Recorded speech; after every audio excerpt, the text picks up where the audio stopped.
सरकार की तरफ से मैं आश्वस्त करूंगा कि इसमें पूरी ट्रांसपेरेंसी होगी, फेयरनेस होगा। आप देख रहे हैं MA न्यूज। नई सरकार के गठन होते ही बिहार में 11 जिलों में टाउन सिटी का निर्माण किया जा रहा है। इस पे बिहार सरकार के प्रधान सचिव ने क्या कुछ जानकारी दे रहे हैं और कह रहे हैं कि किसानों का जमीन जो लिया जाएगा उसमें किसानों से बैठकर बातें होगी और इसमें जो भी निर्णय आएगा उस पे विचार किया जाएगा। तो और क्या कुछ इस पूरे मामले पर बता रहे हैं, आइए सुनते हैं। आज की इस प्रेस वार्ता में मैं राज्य सरकार की तरफ से आप सभी का स्वागत करता हूं और इस प्रेस वार्ता का जो मुख्य उद्देश्य है उसको स्पष्ट करने के लिए सबसे पहले आपको बता दूं कि आप जानते हैं कि राज्य सरकार ने निर्वाचन के बाद एक बहुत ही महत्वपूर्ण निर्णय लिया था कि राज्य में 11 जगहों पर सैटेलाइट सिटीज का विकास किया जाए। उस निर्णय की कड़ी में राज्य मंत्रिपरिषद ने अगला निर्णय लेते हुए उन 11 जगहों के जो सैटेलाइट टाउनशिप्स बसने वाले हैं उनके लिए स्थल का अनुमोदन किया और उसके साथ ही उन सैटेलाइट टाउन्स के दायरे में जो विशेष क्षेत्र आएंगे और कोर क्षेत्र आएंगे उनके लिए जमीन की खरीद बिक्री, हस्तांतरण, वहाँ पर भूमि विकास तथा कंस्ट्रक्शन को राज्य सरकार ने 31 मार्च 2027 और 4 टाउनशिप्स के लिए 30 जून 2027 तक रोक लगा रखी है। उस कड़ी में कई तरह के प्रश्न लोगों के पास आ रहे हैं। हम लोगों से भी बहुत सारी लोगों की जिज्ञासा है और प्रेस के माध्यम से मैं चाहूँगा कि उन मामलों में मैं वस्तुस्थिति स्पष्ट करूँ। सबसे पहली बात है कि जो टाउनशिप बनने हैं वो काफ़ी प्लान बनने हैं। प्लान टाउनशिप का मतलब है कि ना केवल वहाँ पर रेजिडेंशियल और कमर्शियल प्रॉपर्टीज होंगी बल्कि एक मुख्य आर्थिक गतिविधि भी केंद्र में होगा, जो 11 टाउनशिप्स हैं। और इसलिए सिर्फ टाउनशिप का विकास ही नहीं होगा, वहाँ पर जो इकोनॉमी है उसको एक स्ट्रक्चरल शिफ्ट मिलेगा। जो कृषि आधारित इकोनॉमी है उसकी जगह पर वहाँ पर सेकेंडरी और टर्सरी सेक्टर्स के जो जॉब्स हैं उनकी अपॉर्चुनिटीज़ बढ़ेगी, उस क्षेत्र के लोगों के लिए रोजगार बढ़ेंगे और आमतौर पर जब स्ट्रक्चरल इकोनॉमिक शिफ्ट होता है तो फिर प्रति व्यक्ति आय में भी वृद्धि होती है। दूसरी बड़ी बात है कि हम इस यात्रा में किसी को छोड़ नहीं रहे। तो सबसे पहली कोशिश हमारी होगी कि हर किसान जिसकी जमीन टाउनशिप्स के लिए आ रही है उनमें से किसी को भी भूमिहीन नहीं होना पड़े। आमतौर पर जब लैंड एक्विजिशन हम करते हैं तो किसानों की लगभग पूरी जमीन चली जाती है और जो वहाँ पर आर्थिक संरचना तैयार होती है उसका सीधे सीधे उनको कोई लाभ मिलता नहीं और यह शिकायत प्राय रहती है। हम नए टाउनशिप्स का विकास लैंड पूलिंग के माध्यम से मोस्टली करना चाहते हैं। आप जानते हैं कि बिहार में जो BUPD एक्ट है उसके तहत टाउन प्लानिंग स्कीम लागू करने का प्रावधान। तो टाउन प्लानिंग स्कीम का उसकी मुख्य बातें वो ये हैं कि सबसे पहले हम एक प्रारूप प्रकाशित करेंगे एक टाउन प्लानिंग स्कीम की मैप के साथ और समाचार पत्रों में उसका प्रकाशन होगा और एक पूरा लीगल फ्रेमवर्क। उस प्रारूप प्रकाशन में हम आपत्तियां भी मांगते हैं और सहमति भी मांगते हैं। मुख्य बात यह है कि जब टाउन प्लानिंग स्कीम में किसान अपनी जमीन देंगे तो कम से कम 55% जमीन हम उनको वापस करेंगे डेवलप करके। अभी क्या हो रहा है कि जो गांव या शहर बसते हैं बेतरतीब बसते हैं तो किसी को सड़क मिलती है किसी को नहीं मिलती, कहीं तो बिजली का खंभा जाता कहीं नहीं जाता, कहीं नाली बनती कहीं नहीं बनती। तो बेसिकली अभी जो है एक किस्मत जैसी लॉटरी जैसी चीज़ होती है कि अगर आपकी ज़मीन सड़क के किनारे है तो आपकी ज़मीन की कीमत बहुत होगी, आपकी ज़मीन अगर पीछे है तो उसकी कीमत नहीं होगी। टाउन प्लानिंग स्कीम में जब लैंड पूलिंग होगी तो हम इस लॉटरी सिस्टम को या किस्मत को ख़त्म कर रहे हैं। हर एक प्लॉट के साथ सड़क, ड्रेनेज, सीवरेज और बिजली के कनेक्शन कंपल्सरी दिए जाएंगे। साथ ही जब डेवलप प्लॉट होगा तो उसका 55% उसी भूमि मालिक को लौटाया जाएगा जिसकी जमीन ली गई है। मोटे तौर पर आम तौर पर ज़मीन की जो दरें बढ़ती हैं ऐसे इलाकों में जहाँ पर हमारे टाउनशिप प्लान आ रहे हैं, तो ज़मीन की कीमत लगभग 7-8 गुना हुई है पिछले 4-5 वर्षों में। हम जब सैटेलाइट सिटी बसा रहे हैं तो कम से कम ज़मीन की कीमत 10 गुना से ज़्यादा होगी। अगर आज किसी की ज़मीन 1 लाख रुपए की है और अगर हम लैंड एक्विजिशन में लेते हैं तो आमतौर पर 4 लाख रुपए उसको देते हैं। कुछ और भी उनके साथ सुविधाएं हैं, बट जो लैंड एक्विजिशन के प्रोसीजर हैं उसके हिसाब से करीब 4 गुना देते हैं, तो 4 लाख रुपए के आसपास उनको हम देते हैं। और कुछ और भी सपोर्ट हैं, जैसे कुछ अलाउंसेस वगैरह हैं, वो देते हैं। जब हम लैंड पूलिंग करेंगे तो एक ज़मीन की कीमत कम से कम 10 गुना बढ़ेगी, कम से कम 10 गुना बढ़ेगी। और जैसे पुनपुन जो सैटेलाइट सिटी हमारा पुनपुन के पास आने वाला है, उसकी कीमत में कम से कम 20 गुना इजाफा होगा। तो अगर 1 लाख की कोई ज़मीन है, आज हम लैंड एक्विजिशन में 4 लाख देंगे, तो अगर हम लैंड पूलिंग करते हैं तो ज़मीन की कीमत 10 लाख मान लेते हैं, तो 10 लाख में हम 55% वापस लौटाएंगे, तो 5.5 लाख रुपए का सीधा सीधा भुगतान किसानों को होगा। प्लस उनको वो लैंड मिलेगी जो डेवलप्ड है, वो क्षेत्र मिलेगा जहाँ ग्रीन एरिया है, जहाँ बिजनेस एरियाज हैं, जहाँ पर इकोनॉमिक एक्टिविटीज़ है, वो पूरा शहर प्लान उनको मिलेगा। तो पहली बात है कि जो किसान हैं उनको हम शेयर होल्डर्स बना रहे हैं इस डेवलपमेंट, उनको हम वंचित नहीं करें, किसी को भी भूमिहीन हम नहीं करें, नंबर 1। नंबर 2, जो भूमि का अप्रिसिएशन होगा उसका वो हक उनको मिलेगा। नंबर 3, हर प्लॉट रेगुलर साइज में होगा। प्लॉट को जब हम कंसोलिडेट करेंगे तो वहाँ पर बेहतर निर्माण हो पाएगा। साथ ही जो शहर बसेगा वहाँ park, playground, community centres, hospital, schools, ये हम मैंडेटरी प्रोवाइड करेंगे। पूजा और उपासना के स्थल भी रहेंगे। और जो रोड और अदर कनेक्टिविटी के लिए लगभग 22% जमीन जाती ही है। जब भी कोई टाउन से बनाते हैं तो लगभग 22% जमीन जाती है। ग्रीन स्पेस, पब्लिक यूटिलिटीज के लिए लगभग 5% जमीन जाएगी। जो कुछ ऐसे भी लोग होंगे उस शहर में अभी जहाँ पर रह रहे हैं जिनकी आजीविका लैंड पर सीधे सीधे है, लेकिन लैंड के मालिक वो नहीं है, उनके लिए भी इकोनॉमिकली वीकर सेक्शंस हैं, उनके लिए भी थोड़ी वहाँ पर हम लोग गुंजाइश रख रहे हैं उनको मकान देने की। तो उनके लिए हमने 3% लैंड रखा है जो इकोनॉमिकली वीकर सेक्शंस को हम प्रोवाइड करेंगे, जो इसी इलाके के। और जो इंफ्रास्ट्रक्चर कॉस्ट हमारा लगेगा, जैसे हम सड़कें बनाएंगे, गलियाँ बनाएंगे, सीवेज नेटवर्क लगाएंगे, एसटीपी लगाएंगे, वाटर ट्रीटमेंट प्लांट लगाएंगे, पानी पीने के पानी की जो व्यवस्था करेंगे, इलेक्ट्रिक ग्रिड हम जो स्थापित करेंगे, तो इसके लिए जो हमारी प्लानिंग अथॉरिटी होगी वो 15% लैंड रखेगी। इस प्रकार 100% लैंड का हिसाब हो रहा है।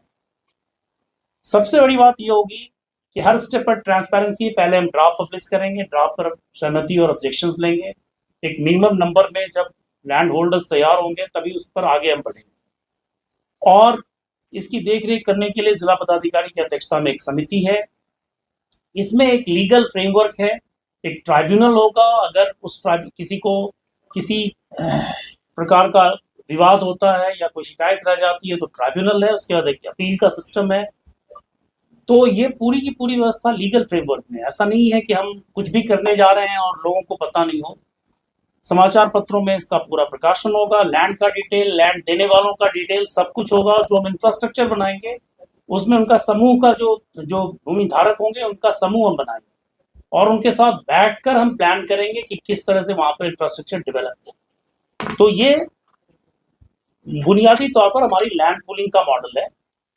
दूसरा मॉडल है कि अगर किसी के पास जमीन कम हो या लैंड पूलिंग में हमारा साथ नहीं देना चाहते तो वैसी सूरत में हम उनके साथ निगोशिएटेड परचेज करेंगे। उनके साथ आपसी बातचीत से हम बाजार दर पर उनको जो मूल्य है जमीन की वो देंगे और प्लस इंसेंटिव में उनको हम लोग TDR देंगे, ट्रांसफर ऑफ डेवलपमेंट राइट्स होते। उनकी जितनी जमीन जाएगी इंफ्रास्ट्रक्चर में या किसी पब्लिक फंक्शन के, उतनी जमीन के मूल्य के बराबर उनको हम ट्रांसफर ऑफ डेवलपमेंट राइट्स देंगे। ये TDR बहुत तेजी से बिकते हैं। जो बिल्डर्स होते हैं, कंस्ट्रक्शन कंपनीज होती हैं या उन्हीं का अपना घर वो बना रहे हैं, तो उस TDR से एक्स्ट्रा स्पेस FAR एक्स्ट्रा उनका बढ़ जाता है और ये काफ़ी वैल्यूएबल इंस्ट्रूमेंट है अर्बन प्लानिंग। तो हम उनको शेयर जो ट्रेडेबल TDR देंगे, ट्रांसफर डेवलपमेंट राइट्स, ताकि उनको फिर जो भूमि एक्विजिशन में 4 गुना मिलता है उससे ज़्यादा उनको मिले। हमारी कोशिश होगी कि किसी भी भूमि धारक को कम से कम उनकी ज़मीन जो हम ले रहे हैं उसका 5 गुना और भूअर्जन की तुलना में ज़्यादा ये उनको उपलब्ध हो और हमारे पूरे हिस्से में वो साथ रहें। उनका संगठन हमारे साथ रहेगा, किसानों का पूरी व्यवस्था पारदर्शी रहेगी और ये कोलैबोरेटिव एफर्ट है। ऐसा नहीं है कि कोई बुलडोज कर रहे हैं, हम लोग जो कर रहे हैं उस इलाके के लिए कर रहे हैं।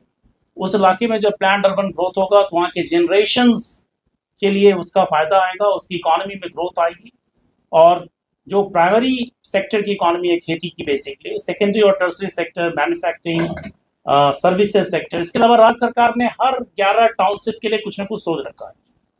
कहीं पर एयरपोर्ट्स आ रहे हैं, कहीं पर फिल्म सिटी आ रही है, कहीं पर इंडस्ट्रियल पार्क्स आ रहे हैं, तो हर जगह कुछ ना कुछ सोचा हुआ जो उसको एंकर करेगा, जहाँ पर वो इन्वेस्टमेंट आएगा, ये हम उसकी गारंटी देना चाहते हैं। इसलिए उस टाउनशिप के साथ एक मेजर इकोनॉमिक सेंटर हम एंकर कर रहे हैं। तो काफ़ी विस्तार से इस पर काम कर रहे हैं। राज्य सरकार में काफ़ी सोच विचार चल रहा है, काफ़ी एक्सटेंसिव कंसल्टेशन हम लोग कर रहे हैं। इसमें हमारे साथ वर्ल्ड बैंक की टीम है, जो देश के जाने माने विशेषज्ञ हैं और यूनिवर्सिटीज़ काम कर रही हैं, एकेडमिक्स हैं, प्लस जो स्पेशलिस्ट हैं उनका भी सहयोग हम ले रहे हैं। और आपको बताऊं, कई शहरों में जब भूमि वापस करते हैं डेवलपमेंट के बाद तो कहीं 25% करते हैं, कहीं 40% करते हैं। हम लोगों ने मिनिमम 55% रखा और इसलिए रखा है कि किसी को ये फील नहीं हो कि हमने उसको नुकसान पहुंचाया। इनफैक्ट मैं बताना चाहता हूं कि अभी जिनके पास ज़मीन है, किसानों के पास, अभी जो हमने फ्रीज लगाई राज्य सरकार ने, खरीद बिक्री पर रोक लगाई, ये उनके हित में है, ताकि उनकी ज़मीन औने पौने दाम पर कोई खरीदे नहीं और हमारे लिए डेवलपमेंट मुश्किल हो जाए कि जितने ज़्यादा ट्रांसफर्स ट्रांजैक्शंस होंगे हमारे लिए वो डेवलपमेंट मुश्किल होगा। आप जानते हैं कंस्ट्रक्शन शुरू होता है बेतरतीब और कोई प्लानिंग नहीं होती है, फिर वो शायद नरक बन जाता है और हम लोग इसको अच्छी तरह जानते हैं। तो अब समय आया है कि बिहार में एक ऐसी व्यवस्था हो कि प्लान और बिल्कुल सिस्टमैटिकली हम शहरों का विकास करें, जो टाउनशिप्स में आए उनके साथ इकोनॉमिक एंकरिंग हो ताकि वहाँ रोजगार सृजन हो और जो आर्थिक अर्थव्यवस्था है, वहाँ की जो स्थानीय अर्थव्यवस्था है, उस अर्थव्यवस्था को बल मिले कर हम लोग इसमें कदम बढ़ा रहे हैं। राज्य सरकार की तरफ से मैं आश्वस्त करूंगा कि इसमें पूरी ट्रांसपेरेंसी होगी, फेयरनेस होगा, किसी प्रकार की इंजस्टिस किसी साथ नहीं होगी। हम कुछ भी करेंगे वो लीगली साउंड फ्रेमवर्क में करेंगे और इसमें आप देख रहे होंगे हम लोगों ने पहले राज्य मंत्री परिषद का पहला निर्णय था कि 11 सैटेलाइट सिटीज़ बसाएंगे। उसके बाद हम लोगों ने काफ़ी एक्सटेंसिव रिसर्च के बाद ऐसे एरियाज को चुना है जहां फ्लड की शिकायत कम से कम हो, खुली हुई जगह उपलब्ध हो, जहां पर अभी वहां के जो निकटवर्ती शहर है वहां से जाने में आधे घंटे का टाइम हो। जो राष्ट्रीय बहुत सारी परियोजनाएं आ रही हैं, हाई स्पीड कॉरिडोर्स की, एक्सेस कंट्रोल हाईवेज की, एक्सप्रेसवेज की, उसको हम लीवरेज करें। साथ ही जो राज्य सरकार की अपनी योजनाएं हैं उसको भी हम लोग लीवरेज करें और उसको इस तरह से हम बनाएं कि हर एक सैटेलाइट सिटी के साथ एक मजबूत आर्थिक बुनियाद हो। तो इस सोच के साथ हम लोगों ने ये सैटेलाइट टाउनशिप्स की तरफ कदम रखे हैं। आगे आने वाले दिनों में हम और भी आपको साझा करेंगे। इनफैक्ट हर एक स्कीम आपके साथ लाई जाएगी और हम आपको पूरी जानकारी देंगे ताकि इसके बारे में किसी प्रकार की भ्रांति, गलतफहमी वगैरह नहीं हो। तो अगर दूसरी बात, आपका मास्टर प्लान मेरी ही बात को सपोर्ट कर रहे हैं, नहीं, कैसे पहले से भी मास्टर प्लान है? नहीं, आप जो बोल रहे हैं, अच्छा ठीक है, आपके प्रश्न का जवाब तो मैं देता हूँ। आप जो बोल रहे हैं मैं उसको ये मानता हूँ कि सुनियोजित शहर की ज़रूरत है और उसको क्रियान्वित करने में कमी रहती है। और क्रियान्वित करने की कमी ये होती है कि आमतौर पर जब मास्टर प्लान बनता है तो हम लोग पहले बिल्टअप स्पेस ही ज़्यादा ले लेते हैं, तो वहाँ डेवलपमेंट होता नहीं, वहाँ रीडेवलपमेंट की ज़रूरत पड़ती है। बनी बनाई संरचनाएं हैं, उसको अब तोड़ेंगे, बिगाड़ेंगे। इसलिए सैटेलाइट टाउनशिप से शुरुआत हो रही है। पटना शहर में सीधे आकर रीडेवलपमेंट करना बहुत ही मुश्किल होगा, आप सभी अवगत हैं इस बात से और यह व्यवहारिक बात है। रही बात एग्जीक्यूशन में, राजीव नगर एक अलग कहानी है, वो हाउसिंग बोर्ड के लिए, हाउसिंग यूनिट्स के लिए बनाएंगे। हम सैटेलाइट सिटीज़ की बात कर रहे हैं, हम कोई हाउसिंग कॉलोनीज की बात नहीं कर रहे। सर, ये जो आपने कहा कि जमीन जो नहीं लैंड पूलिंग में चलना चाहेंगे, आप लोग उनको उसकी जमीन खरीदेंगे, तो क्या उसका रेट होगा सर जमीन खरीदने का? देखिए, वो तो लैंड पूलिंग स्कीम अलग अलग इलाके में आएगी और एग्जैक्ट रेट मार्केट वैल्यू के साथ लिंक होगा जमीन का, ताकि किसी के साथ नाइंसाफी नहीं हो। कितना मल्टीपल टाइम तो उसके साथ इंसेंटिवाइज करेंगे TDR देकर, ट्रांसपोर्ट डेवलपमेंट राइट देकर, तो कम से कम 4 गुना तो हम सुनिश्चित करें। ये ड्राफ्ट की बात कही थी आपने कि ड्राफ्ट से शुरू होगा काम हाँ। टाउनशिप का, ये ड्राफ्ट कब तक बनेगा और किस टाउनशिप का पहले काम शुरू होगा? ये हम लोगों की कोशिश होगी कि अक्टूबर नवंबर तक हमारे ड्राफ्ट प्लान सब जगह आ जाए जहाँ पर है, और प्रक्रिया इनिशिएट करने के बाद ड्राफ्ट प्लान जैसे आता है और टाउनशिप स्कीम्स लोग सहमति देने लगते हैं, उसके बाद हम फ्रीज उसको हटाते जाएंगे। हमने मार्च तक का समय रखा था, बट हम उसकी फ्रीज हटाएंगे, और जो ड्राफ्ट प्लान के अनुसार हमें देना चाहेंगे तो उनको पहले फेज में ही हम उनकी ज़मीन लेंगे। और ड्राफ्ट प्लान के साथ अगर कोई विरोध होता है या किसी प्रकार का डिफरेंस होता है, तो वैसी सूरत में हमारे पास नेगोशिएटेड परचेज के इंस्ट्रूमेंट अवेलेबल है। आखिरी सूरत में अगर कोई उपाय नहीं बचता और लेना ज़मीन ज़रूरी होगी, तो लैंड एक्विजिशन की कार्रवाई सबसे लास्ट में। अच्छा, दूसरी बात है कि ये जो टाउनशिप बस रहा है सर, वहाँ बहुत सारी पहले से घनी आबादी भी है, तो जहाँ तो उसको हम लोग अकोमोडेट करेंगे। जब प्लान बनेगा तो उस तरह से बनाएंगे। जिनका पहले से घर है सर, उसका क्या होगा? जिनका पहले मैं वही बता रहा हूँ कि जब टाउनशिप प्लान बनेगी तो हम आमतौर पर अनबिल्ट एरिया बनाना चाहते हैं जहाँ पर कुछ नहीं है। तो ऐसा नहीं है कि बिहार में हर जगह पर खुली जगह ही 100% है, तो कुछ कंस्ट्रक्शन होंगे वहाँ पर, उसके बारे में स्पेसिफिक स्कीम में उसको अकोमोडेट करें। महोदय, आपने कहा कि वर्ल्ड बैंक से भी सहयोग लिया जाए, वर्ल्ड बैंक से कितना सहयोग लिया जाए? नहीं, वर्ल्ड बैंक का सहयोग इसके लिए नहीं है, टाउनशिप के लिए नहीं। वर्ल्ड बैंक के एक्सपर्ट से हम कोलैबोरेशन में हैं, हम ये बता रहे हैं। वर्ल्ड बैंक के साथ हम काम कर रहे हैं, बट अन्य परियोजनाओं पर काम कर रहे हैं। सर, कई किसानों से बात हुई है जो छोटे किसान है, 4 कट्ठा 5 कट्ठा जमीन है, आप लंबे समय के लिए आप खरीद बिक्री पर रोक लगा दी है। कई लोगों का यह भी कहना है कि अभी हमको खेती किसानी करनी है, क्या इमरजेंसी हम कैसे बेच पाएंगे? देखिए, हम लोगों ने पूरे इलाके में तो रोक नहीं लगाई है। कई समाचार पत्रों में यह भ्रामक खबर आई थी, कई मीडिया में, सोशल मीडिया में आई थी। तो सबसे पहले तो हम लोगों ने कुछ गांव की लिस्ट के साथ रजिस्ट्री ऑफिस को भेजे हैं जहाँ पर हमारी रोक है। तो इलाका बहुत ही छोटा है, करीब 10,000 एकड़ के आसपास 11 सैटेलाइट्स, एक सैटेलाइट सिटी के लिए है, नंबर 1। तो बहुत बड़े इलाके को हमने भी नहीं छेड़ा है। नंबर 2 कि ये रोक भी अस्थायी तौर पर लगाई, तब तक हमारी टाउन प्लानिंग स्कीम आ जाए। तो जो लैंड को डिस्पोज करना चाहते हैं वो टाउन प्लानिंग स्कीम में जो हमारी मॉडल्स हैं उसके हिसाब से वो डिस्पोज कर सकें। इस काम को भी हम अक्टूबर तक टाउन प्लानिंग स्कीम का ड्राफ्ट लाना चाह रहे हैं। तो एक मैंने टेंटेटिव टाइमलाइन दिया है, तो उनको बहुत दिनों तक इसमें मुश्किल नहीं। अभी तक तो प्रेस रिलीज नहीं किया। मैंने बोला एक प्रारूप प्रकाशन होगा स्कीम का, और खाता खसरा के साथ पूरा डिटेल हम लोग प्रकाशित करेंगे पहले प्रारूप में, जो टाउन प्लानिंग स्कीम हो, और उसमें लोगों से सहमति और ऑब्जेक्शंस हम इनवाइट करें। ये पूरी बिल्कुल लीगल प्रोसीजर है। कितने दिन की रहेगी सर? ये आपको एक बिहार में जो बिहार TPS रूल्स है 2025, ये हमारे वेबसाइट पर अवेलेबल है। इसमें सारे डिटेल्स हैं, कोई ऐसा डॉक्यूमेंट नहीं है जो हमने छुपा कर रखा है। बिहार TPS रूल्स बोलते हैं, Bihar town planning scheme rules 2025, ये हमारे वेबसाइट पर अवेलेबल है, आप देख सकते हैं। ये पब्लिक डॉक्यूमेंट, ये लीगल डॉक्यूमेंट। सर, जो टाउनशिप बन रहे हैं तो उसपे जो मोरेटोरियम है या जो भी बैन है, 43 जगहों के लिए हम लोगों ने ऐसे ही मास्टर प्लान इनिशिएट कर रखा है। तो लॉन्ग टर्म एड्रेस तो मास्टर प्लान के नोटिफिकेशन से होगा, लेकिन हमें अभी सैटेलाइट टाउनशिप्स पर फोकस करना है और इसका डेवलपमेंट जल्दी से जल्दी हम इसकी रूपरेखा मूर्त रूप दे सकें, ये हमारी कोशिश होगी। हमारी प्राथमिकता यही है। लेकिन आप जो बोल रहे हैं वो ब्रॉडर टाउन वो मास्टर प्लान की बात है। मास्टर प्लान भी और मास्टर प्लान को इन्फोर्स करने वाली जो अथॉरिटी, प्लानिंग अथॉरिटी हैं, उनको सशक्त बनाने की बात है। ये 2 चीज़ें ऐसी हैं जिस पर अभी इनको कुछ काम करना है और हम लोग वो भी साथ में कर रहे हैं। सर मेरा सवाल ये है कि अगर टाउनशिप, आप सही बता रहे हैं, इसलिए मैंने बोला कि बिहार में 43 शहरों के मास्टर प्लान बन रहे हैं, ये सब कवर्ड है 11 के 11 वहाँ। तो लेकिन कहीं ना कहीं तो हमें एरिया को डिमार्केट करके एक सैटेलाइट सिटी की नींव रखनी पड़े। तो हम कहीं जब भी बनाएंगे, चाहे हम छोटे से बनाएं या बड़ा सा बनाएं, उसके चारों तरफ बफर एरिया के बाद लैंड रहेगा जहाँ पर खरीद बिक्री पर हमने रोक नहीं लगाई है। तो वैसी सूरत में इस क्वेश्चन को अभी एड्रेस नहीं कर पाए। सर कोर एरिया और स्पेशल एरिया दो चिन्हित हुए हैं, दोनों में अंतर क्या है? और ये जो पहला टाउनशिप है वो तो सिर्फ कोर एरिया में ही होगा ना? नहीं, वही कोर एरिया है जहां सबसे पहले हम लैंड पूलिंग की स्कीम लाएंगे अच्छा। और निर्माण शुरू करेंगे।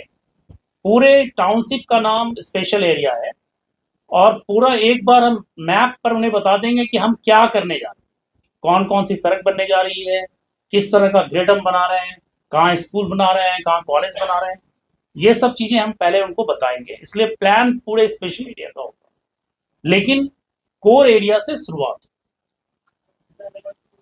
तो टाउन प्लानिंग स्कीम की पूरी मॉनिटरिंग जिलाधिकारी की अध्यक्षता में एक कमेटी है, वो करेगी, ताकि इसमें अगर किसी प्रकार की शिकायत है या कोई कमी रह गई है तो उसमें टाइमली एक्शंस और इंटरवेंशंस हो सकते ये एक प्रश्न था, एक टाउनशिप हैं एक टाउनशिप में, क्योंकि इतना छोटा टाउनशिप भी आप कैसे बनाएंगे, तो कॉलोनी थोड़ी बना रहे हैं। ठीक है। और अब धन्यवाद ज्ञापन। दूसरा प्रश्न है इससे एक लास्ट क्वेश्चन आप। नहीं, एक और प्रश्न है हाँ, कि चलिए किसान से आप जो भी समझौता लैंड पुलिंग हो जो भी आप कर लेंगे, लेकिन उस एरिया में जो ऑलरेडी डेवलपर जमीन खरीद लिए हैं या एग्रीमेंट कर लिए हैं जमीन का, उनके साथ क्या है? डेवलपर भी हमारे लिए लैंड होल्डर ही होंगे, उनको भी हमारे हिसाब से ही चलना होगा। जो लैंड पूलिंग स्कीम हमारी होगी और जो हमारा मास्टर प्लान होगा, उनको भी हमारे हिसाब से चलना होगा। हमारे लिए तो वो भी लैंड होल्डर ही। मैं इसको प्रिंसिपल सेक्रेटरी साहब एक देखिए, हम आपसे बाद में फिर मिलेंगे। हम लोग आपको बस एक प्रश्न है सर, एक प्रश्न है कि इस टाउनशिप के डेवलपमेंट में, सैटेलाइट टाउनशिप के डेवलपमेंट में कितना एक्सपेंसेस मतलब सरकार अपने तरफ से खर्च करने जा रही है? देखिए, सरकार इंफ्रास्ट्रक्चर के कॉस्ट बेयर करेगी, ठीक है। तो ये प्लान जब बनेगा, डिटेल डीपीआर होगा, तो हम लोग कॉस्ट बता पाएंगे। अभी आप जो पूछ रहे हैं वो प्रीमेच्योर क्वेश्चन है। नंबर एक, लैंड एक्विजिशन जो भी करना है या लैंड एक्विजिशन कितना करना पड़ेगा ये भी अभी डिसाइड नहीं हो पाएगा ना। हम लोग लैंड पूलिंग पॉलिसी की बात कर रहे हैं। सबसे मुख्य बात ये है कि बिहार में हम लोग, प्लीज, जी जी बोलते रहे। बिहार में अर्बन प्लानिंग एक बहुत बड़ी कमी के रूप में महसूस की जाती है। आप भी महसूस करते हैं, हम लोग महसूस करते हैं। बिहार का हर प्रबुद्ध नागरिक इस बात को महसूस करता है कि राज्य में अर्बनाइजेशन पर हमें बहुत काम करने की जरूरत है। सदस्यों महोदय, क्या इस टाउनशिप में पत्रकारों को कंसेशन रेट में